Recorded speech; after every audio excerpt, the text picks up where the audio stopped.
Sapat pa rin daw ang supply ng isda ayon sa Bureau of Fisheries and Aquatic Resources. Yan ay kahit may pagbaba sa bilang ng mga nahuhuling isda sa West Philippine Sea. Saksi si Bernadette Reyes.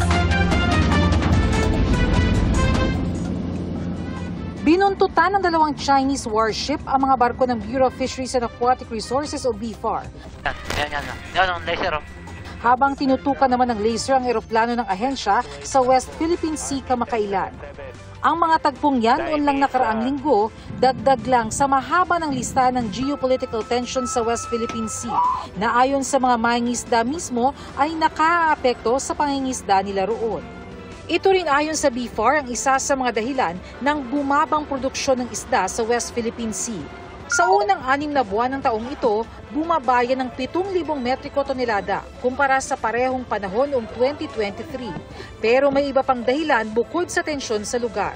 Hindi lamang naman nakatuon doon sa geopolitical situation, meron din mga ibang rason like yung pagtaas ng fuel, pati rin itong El Nino na dumaan. Mahalagang source man ng isda ang West Philippine Sea, sa ngayon ay hindi apektado ang kabuang supply ng isda para maimpluwensyahan ang presyo nito. Marami rin kasing ibang pangisdaan sa Pilipinas.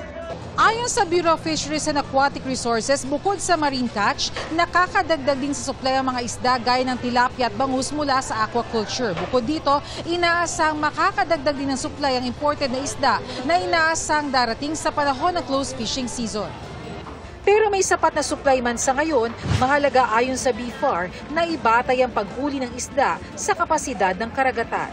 Dapat science-based ang pag-utilize ng resources. Nagkakaroon nga ng coaching ang China sa West Philippine Sea na hindi siya na-regulate. Posible talaga itong magresulta sa overfishing. Para sa GMA Integrated News, Bernadette Reyes ang inyong saksi.